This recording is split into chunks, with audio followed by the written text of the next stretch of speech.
Hello and welcome to supermetcars. So today you can see I'm in my Model 3 and I'm going on a bit of a drive, so I thought I would take you guys along with me.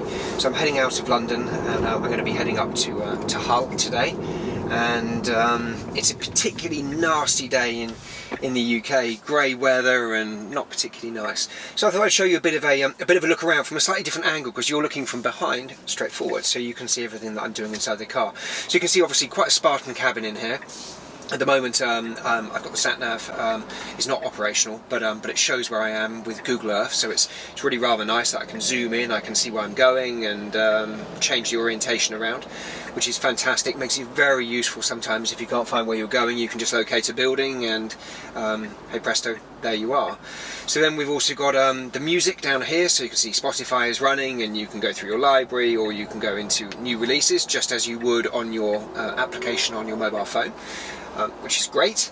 We've got other settings here that I can click into. If I go to here and then along here, you can see you've got the radio, phone, karaoke, which I'm not going to do because my singing is diabolical, but you can go into here and it's got a lot of different songs that you can actually sing along to, and it's I don't know why you would want to do this, but obviously people do. I suppose it's good for entertaining the children, and it comes up with the words on the screen. It's just like going to a karaoke bar or KTV, and you can just sing along and look completely mental in traffic jams.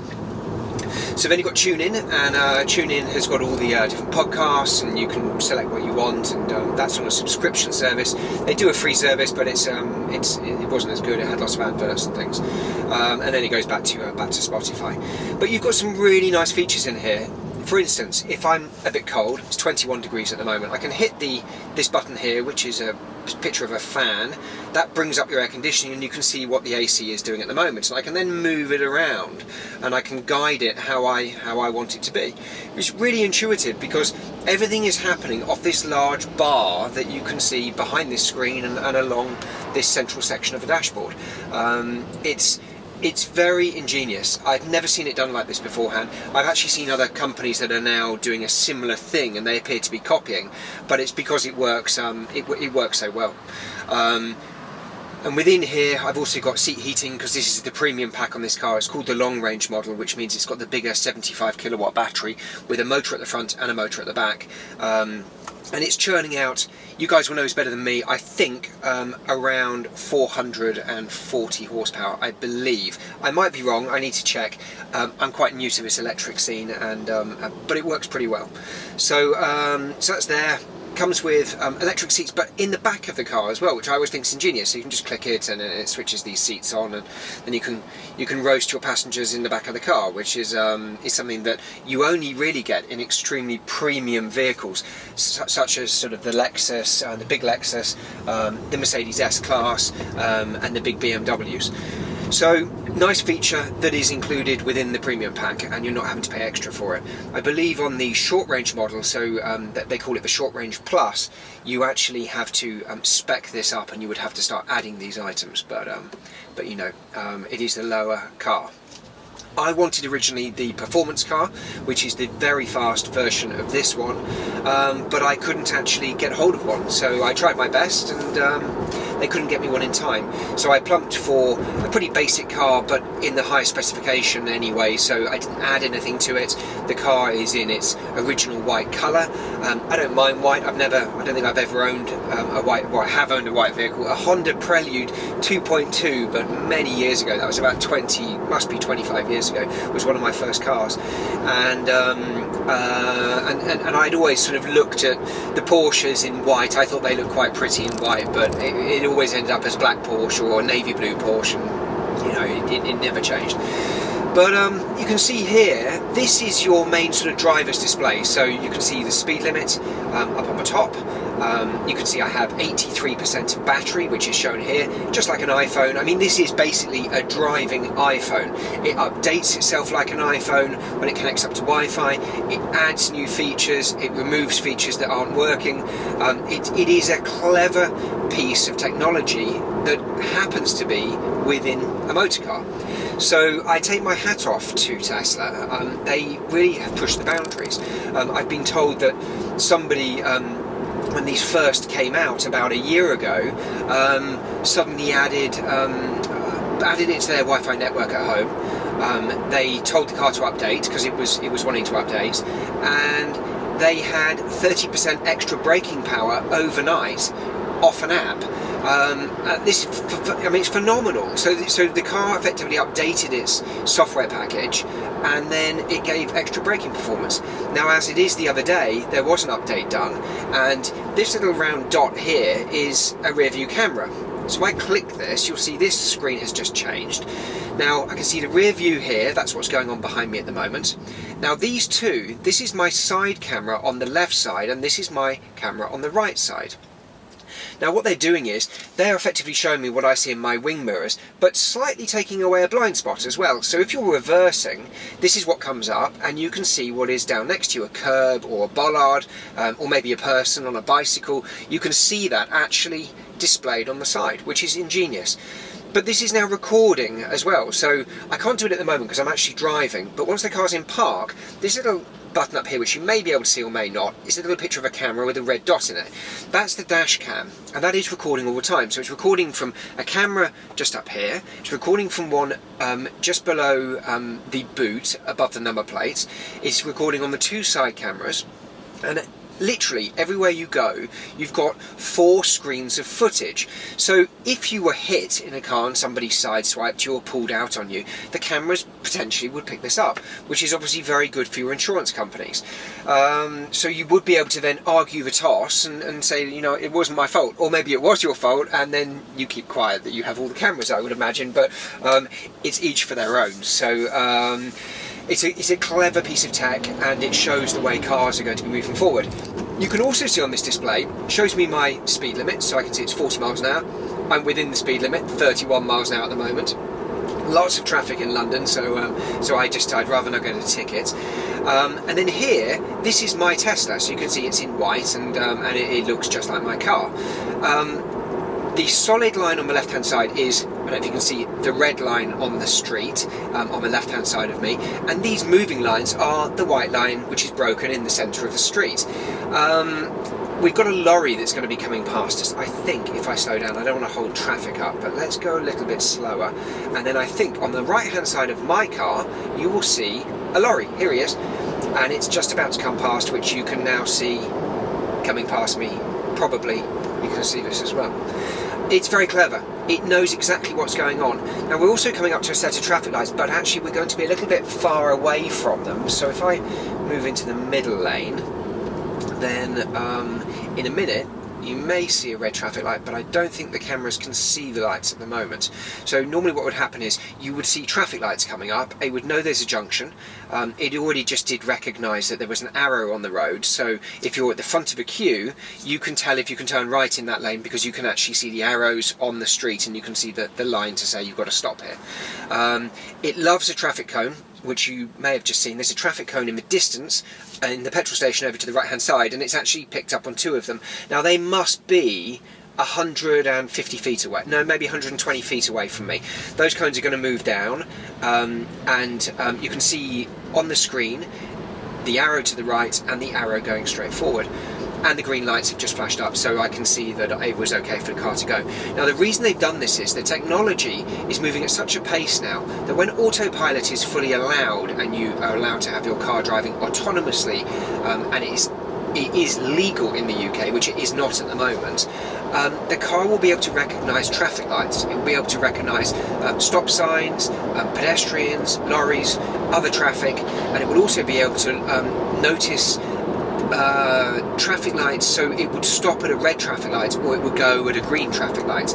It's a very, very ingenious system. Now if I put the autopilot on, this stalk to the right hand side, which is normally your wipers in most cars, or something similar, you just tap it twice, so you just push down twice and it will make a bong noise. This will go blue on the screen and the car will then take over. So the speed limit is 40, there are cameras on this road, so if I now click it, the car will then centre itself and then continue to drive. So you can see the car is centred. I'm holding the steering wheel because it says here, please keep your hands on the wheel. And the car is now actually driving at its own pace, so it's doing 40 miles an hour, which is the speed limit, and it will then turn into the next corner, and it's asking me to apply a bit more force. So if I just rest my hand on it, but I'm not actually using any sort of muscle to turn the steering wheel, so that I am holding it lightly, but just to give it enough force, and it should, with a bit of luck, I'm holding it with 2 fingers, start to turn the wheel, which you can see. So it's tracking down the centre of the road pretty perfectly. It's recognised there's a car ahead of us, and now it's gone into a 50, so I can up the speed with the right hand control here. You see it's gone 50 here, speed is now climbing, and it will now recognise this car in front, which it's seen moving into the lane in front, and it will track with the radar system against the back of that vehicle, so that I have a safe braking distance if it's raining or if anything else was to happen. So the car is now, it's telling me to apply more force, there we go, but the car is actually driving autonomously, so this is quite relaxing. But I have found, if it's in a city centre or an open road, if there's lots of cars parked, it does get confused. It suddenly decides it doesn't want to control the car, and you have to be ready for it. It makes a small bonging noise, which you heard when I engaged it, and then it lets effectively go of the steering wheel and the throttle at that point. And it's a bit disconcerting. Now, things like wipers, normally I would just be going for my wiper stalk and I would turn my wipers on. This car, you can't do that. The only way to do it is if you press here, it does your squirters. Problem is that's a short-lived wash wipe, that's it. So if it's raining, it's a problem. So this here is your wipers. So again, you touch the screen, they're in the off mode at the moment. If I go to auto and I'm going to put it on to number 1, my wipers will then go. So the system is good, but I do believe it's not that intuitive. There are other areas that Tesla can do better, and they will do better in the future. This was their first stab at sort of the third car they were doing, but it was going to be their mainstream car, which obviously this has been their best-selling vehicle to date, and it's great. Right, so let me just pull into the other lane.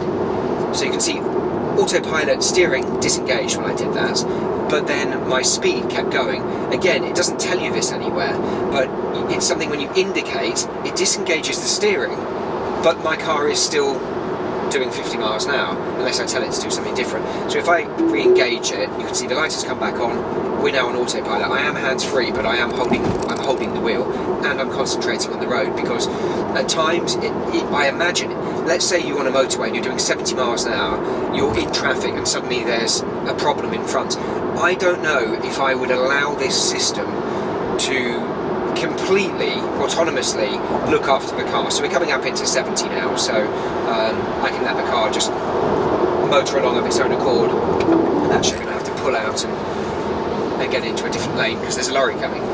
Okay, let's get back into a normal lane and we'll let the car take over. Okay, so the car is just now finding its way on the road. There we go. It's centered itself up and it's now tracking the lorry which it's seen ahead of me. And it knows there's cars to the right hand side of me as well.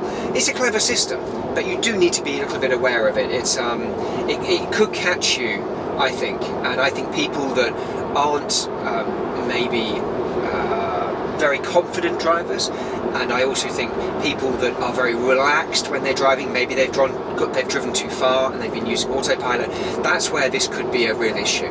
Somebody that is putting too much trust in a computer could end up sticking the car through a hedge, or even worse, killing somebody. And I think the government has done the right thing to say, no, we can't have autonomous vehicles on the roads at the moment. So you can see there's a turning on the left hand side. It has picked up on it, so it does know that is moving outwards, which is good, because when you get to a junction, if you indicate, I imagined at first it would then follow that junction off for me and I would have to take over, but it didn't. It actually got very confused. It wanted to weave on the lines until it disconnected and wanted a human input.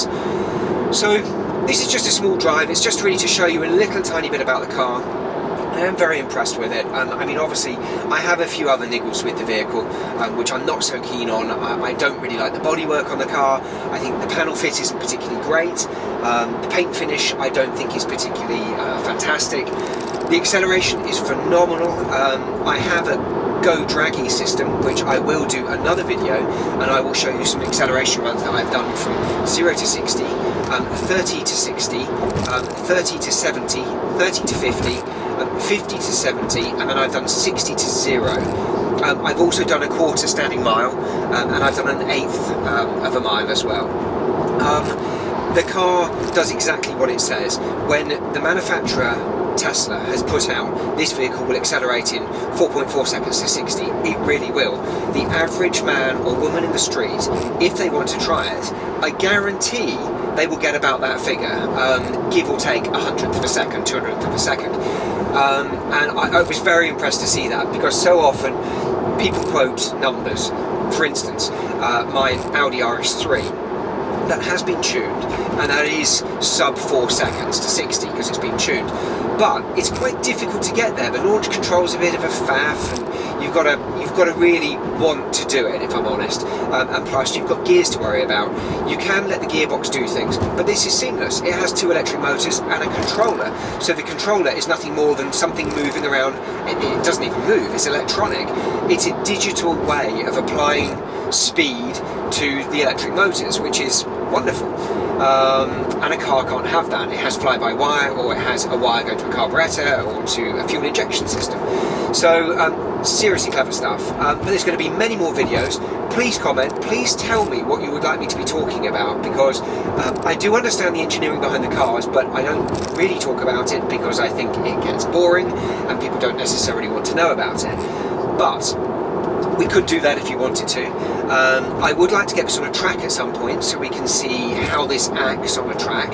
I don't think it's going to be the best, purely for the fact that this is the long range model. It doesn't have the firmed up suspension. I don't have track mode on the display, and I can't get any more power than I have in it unless I do the upgrade performance pack. But like the video, and please give it a thumbs up and subscribe to the channel, and I'll see you guys soon. Thanks for watching.